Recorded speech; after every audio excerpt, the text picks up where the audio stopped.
देखा अमन यादव क्षेत्र पंचायत सदस्य मकसूदना एंड एडवोकेट और भावी प्रधान द्रिवेश यादव।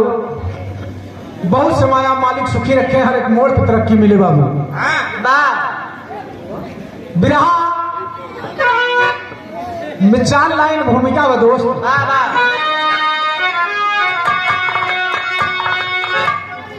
कि त्याग से बढ़ के कोई है पूजा नहीं, अब त्याग असली सफलता की सोपान है।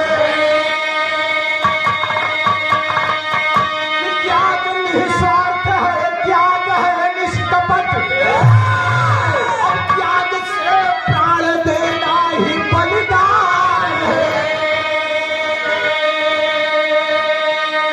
त्याग से नर्मदा देवी सावित्री माँ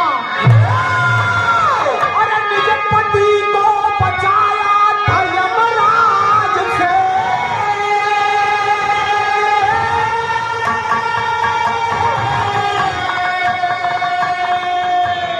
त्याग से गुरु दयाराम राज नारायण जी अमर पद को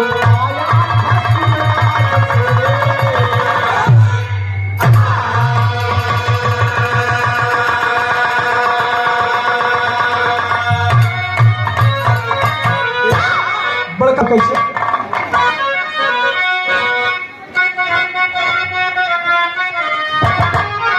यही बात कि अरे उठो मुसलमान नवाज पढ़ो, उठो मुसलमान नवाज पढ़ो मेरा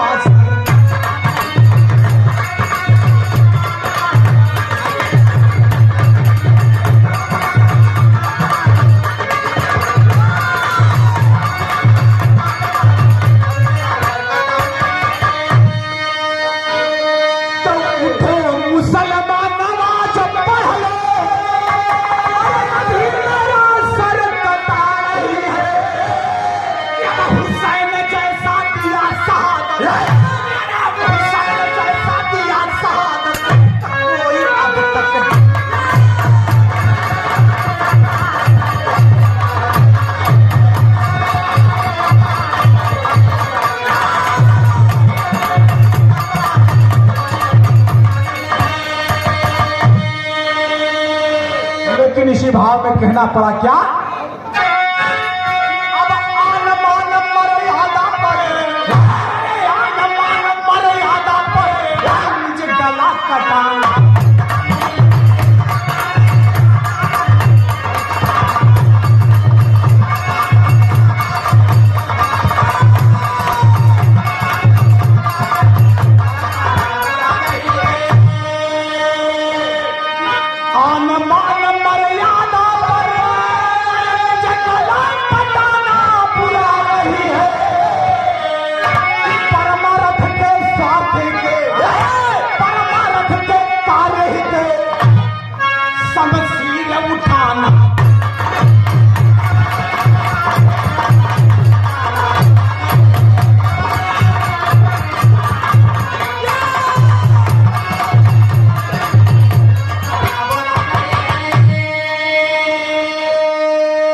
बड़का भैया श्यामलाल भारतीय मकसूदरा के पावन धरती से 51 रुपया नमस्ते प्रणाम है, आशीर्वाद कामना है। कहानी की शुरुआत है बाबू। कहानी उस वक्त की है जब शेर सिंह रण में मारा गया। शेर सिंह की दुल्हन पत्र लिखकर शेर सिंह के मित्र, बचपन का मित्र यादव करण सिंह के पास भेजता है। यहीं से कहानी नजम के लाइन लगत मास्टर।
भावी प्रधान अमन यादव सुपुत्र, आप झप्पू के सुपुत्र हैं। अमन की तरफ से भावी प्रधान 101 रुपया।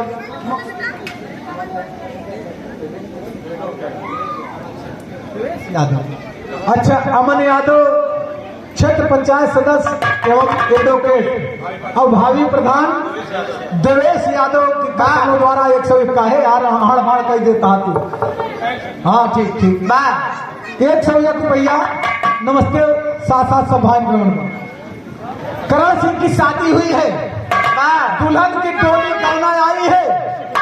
दुल्हन डोली में बैठकर जिस दिन अपने ससुराल पहुंचती है, उसी दिन अजमेर के राजा शेर सिंह मारा जाता है और एक नौकर पत्र लेकर आता है बाबू, करण सिंह को दे देता है।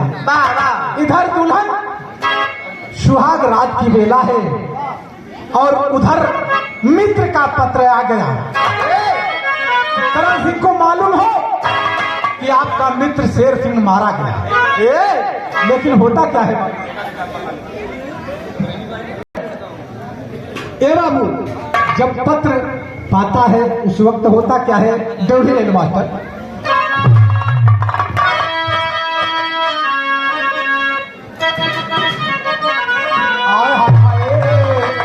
अरे परवाना भेजी रानी कमला, पढ़ी के करण सिंह कदम से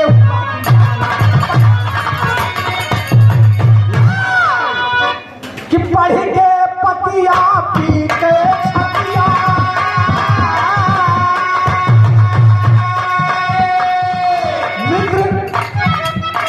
मित्र के मौत का समाचार पाकर दोस्त करण सिंह खुशी है, दुल्हन गौन आया है। और जब मित्र के पात्र पाता है तो होता क्या है, पढ़ी के पतिया पी के छतिया, रतिया की सुहागन पलंग पड़िए,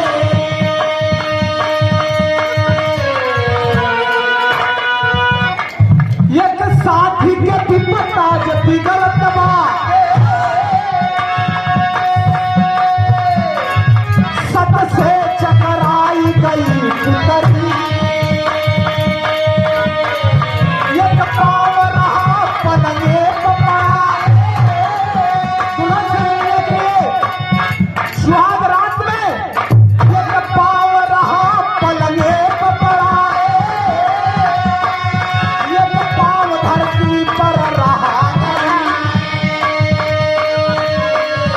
पाती को निरख छाती से लगा, पाती को निरख छाती से लगा,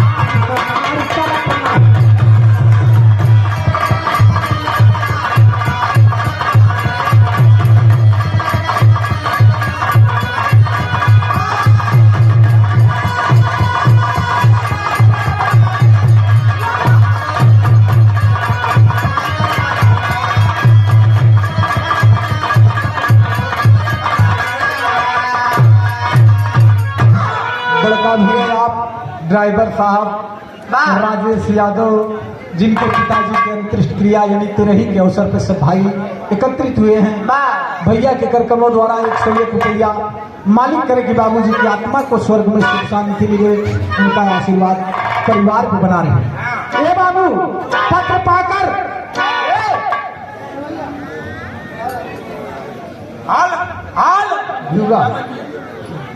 बड़का भैया सुरेंद्र कोटेदार उर्फ अग्गा भैया, के भिवरा के कोटेदार आप हैं। अग्गा भैया कर कमलों द्वारा 51 रुपया नमस्ते प्रणाम है। साथ साथ सब भाई दुल्हन इंतजार कर रही है अपने पति की, और पति अपने मित्र का जब पत्र पाता है तो व्याकुल हो जाता है। यह हर दुल्हनिया के मन में चकोटक कहत बका एक पुरानी तर्ज लागत मास्टर।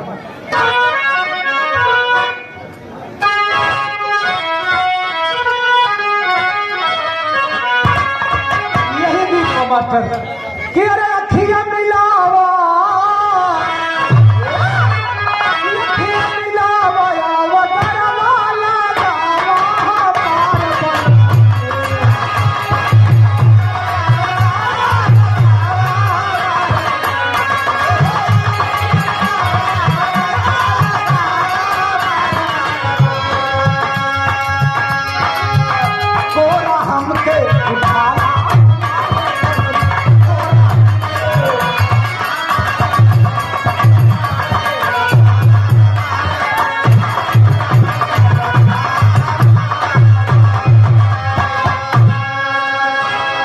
दुल्हन सोच रही है, मन में अभिलाषा है, पति के मिलने की चाह है। कहत का बात यह कहत बात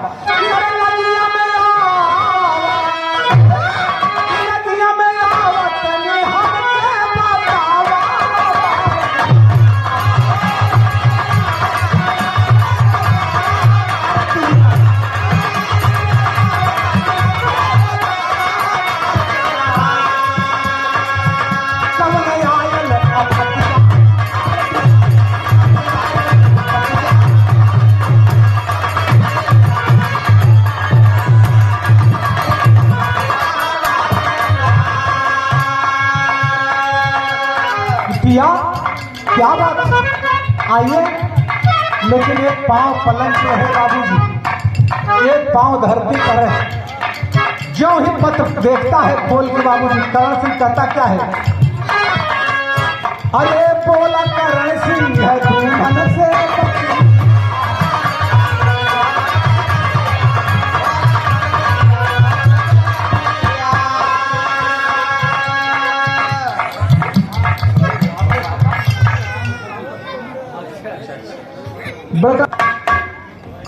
कहता करण सिंह दुल्हन से बतिया गोरी हम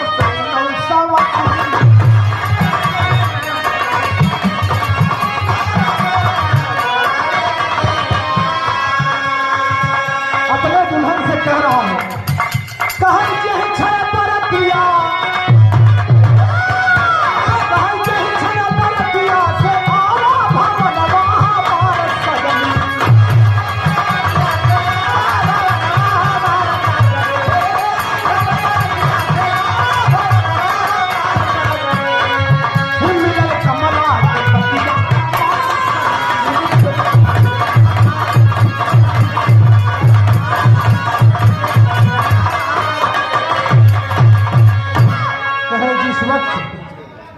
तुमसे मिलने की चाह लिए दिल में सपना सजाए आ रहा हूं। अरे वाह! उसी वक्त जब पत्र में पढ़ा, कोई मेरे दोस्त, बचपन का दोस्त शेर सिंह का वध कर दिया है कश्मीर में।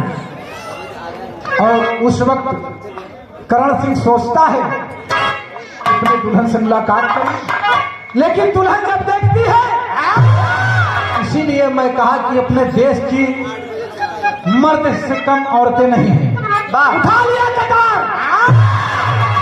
की दुल्हन कतार उठा लिया और उस वक्त कतार उठाकर मार दिया अपने गर्दन पे, अपने सर और धड़ अलग कर दिया। हाय हाय हाय! जब सर और धड़ अलग हो गया, करण सिंह खड़े खड़े देख रहा है कि रे क्रोध में दमदमा उठा। करता क्या है बाबू?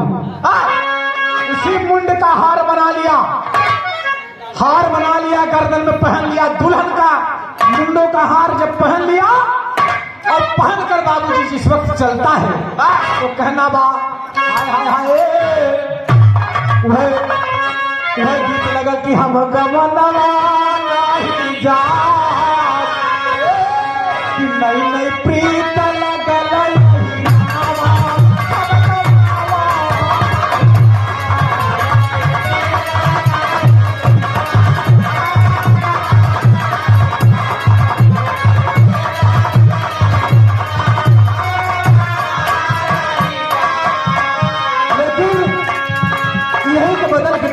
हम गवनवा लेके जा,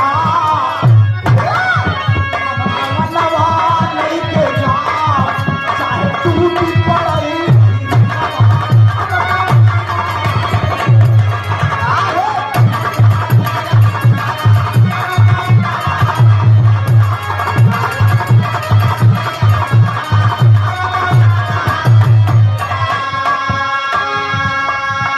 ओरिजिनल रहा,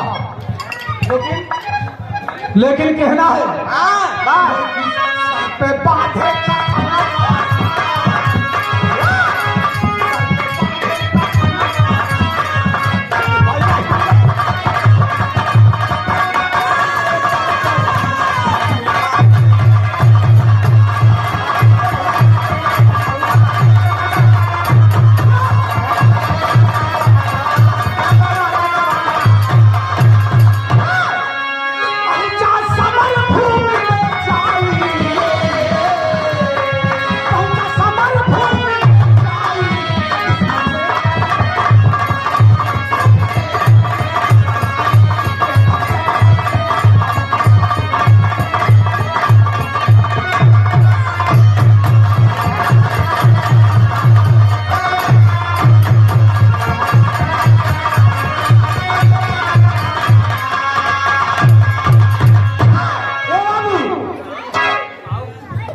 मेवाड़ से अजमेर की तरफ कफन बांध के घोड़े पर सवार होकर मुंडों का माला पहने करण सिंह अजमेर में जब पहुंच गया तो अकबर के सेना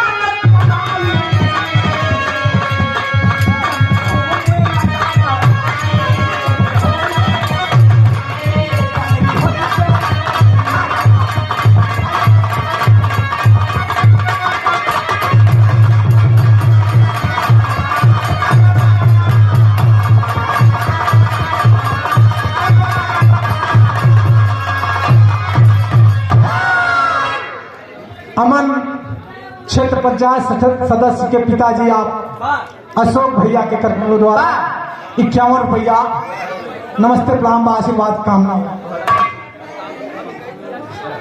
कटारी मौसिया, अच्छा कटारी के मौसिया की तरफ से देखे उल्टा सीधा जिनको आया हमका क्या मालूम, बहुत समाया नमस्ते प्रणाम बा।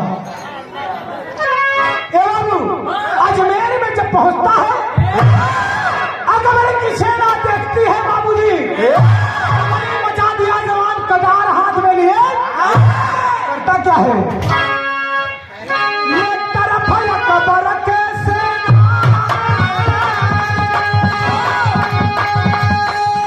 अरे कितने कमाही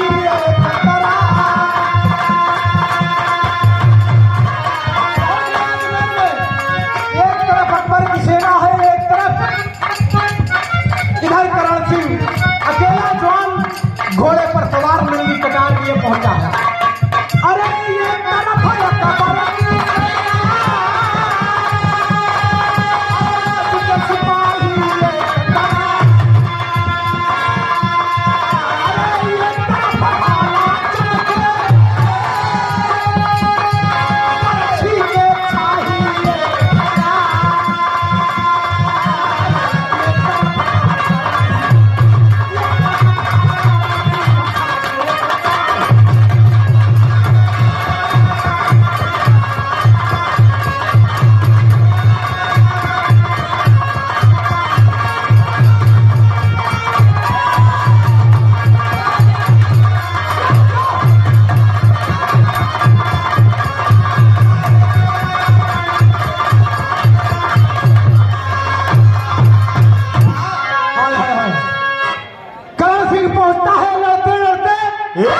अकबर की सारी सेना मारी जाती है।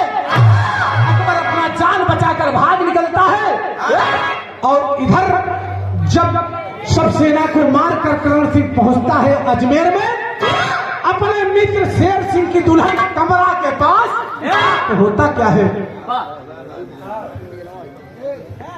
ये बात जिस वक्त बाबू जी एक तरफ मारकर अकबर की सेना को करण सिंह जब अपने मित्र शेर सिंह के दुल्हन के पास पहुंचता है तो उस वक्त कमला गमगीन होकर देखती है कि कौन जवान है, मुंड का माला पहले हमारे पास चला आ रहा है। वही रोता कमला की देखई भरी नजरिया है, अरे कवना जवाना आवत बात मोरे सामना,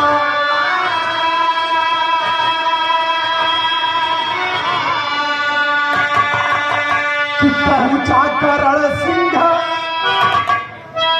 गोर पूछला बतिया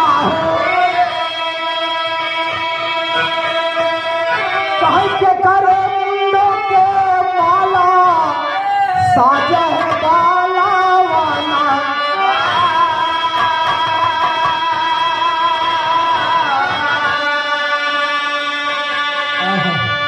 शेर सिंह की दुल्हन कमला पूछती है कि भैया किकरे मुंड के माला हो, तो हलिया बतावे लाग करण वाही हरिया हो, अरे सुहागना तो दिहली पत्नी हमारा पराना,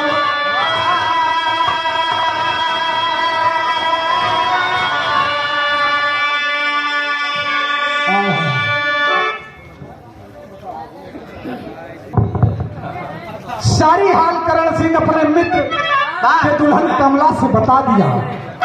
कमला कहती है भैया मैं उस देवी के दर्शन करना चाहती हूँ जिसने हमारे खातिर अपने प्राण को त्याग दिया, अपने सर को काट दिया और पिटारी में भरकर करण सिंह की दुल्हन के लाश रखा गया है कि जब वापस आएंगे तब अंतिम संस्कार करेंगे बाबूजी। कमला को निभाकर जब ही मेवाड़ के राजधानी में करण सिंह पहुंचता है, मुंडों का माला टांगे हुए बाबूजी, उस वक्त उस धड़ से आवाज आती है, आभा की आवाज होती है। क्या हमारे दयाराम महाराज के वर्जन उतरता है? उस वक्त उस धड़ से आवाज क्या निकलती है? यह बात के हाय हाय हाय कहे कसतर निभ कि कसतर निभ कि आभा की पुकार होती है, कहती है कहे कसतर निभ पिया लड़वैया कसतर निभ पिया लड़वैया।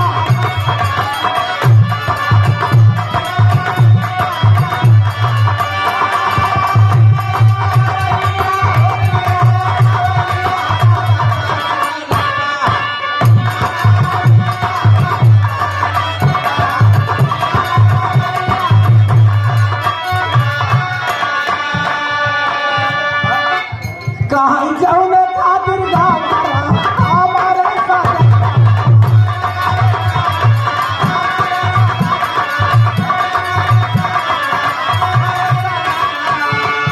अरे कहीं से फटा जंगल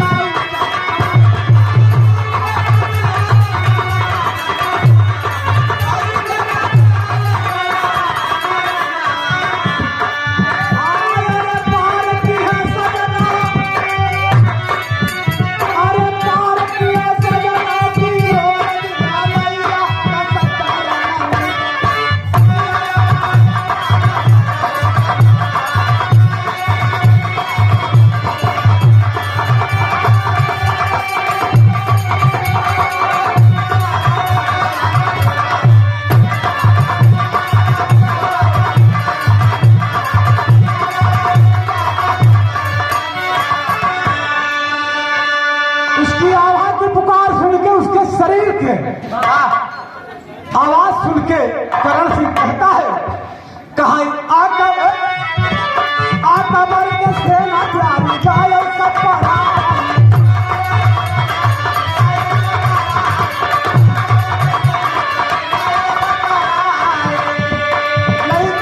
नहीं पापी आपन जियरा बचा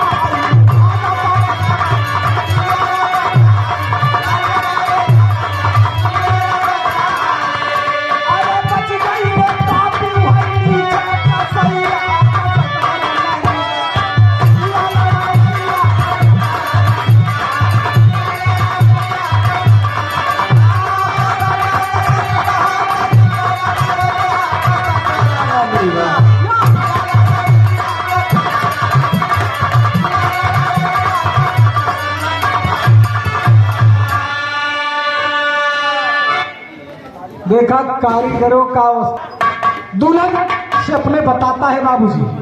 बगल में मित्र की दुल्हन जो कमला आई है देखने के लिए बाबूजी, गर्दन से मुंडों का हार निकाल कर दुल्हन के धड़ पे लगा देती है शीश।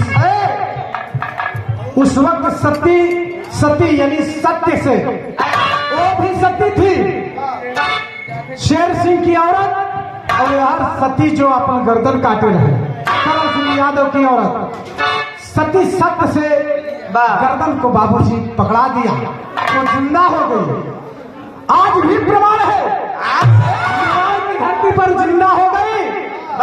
और उस वक्त होता क्या है, आखिरी भाव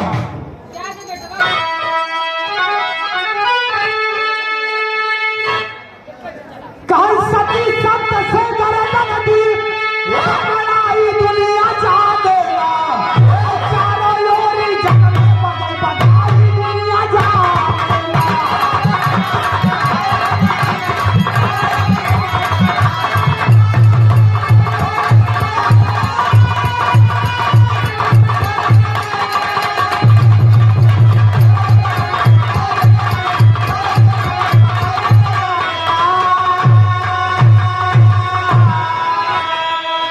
देखा भैया राम कैलाश उर्फ मरचहा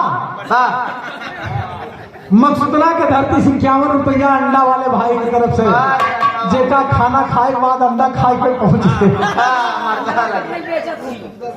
आय हाय हाय चारों तरफ बधाई बजी बाबू खुशियां छा गई। सती ने सती का सती हमें पकड़ाई है।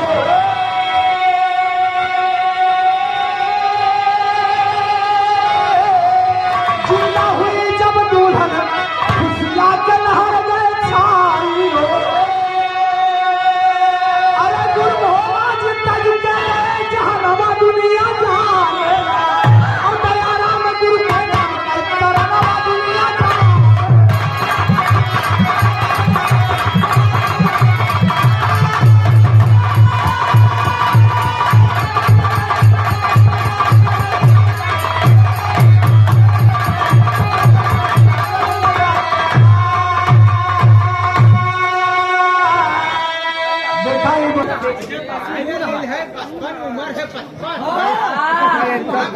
जो मत के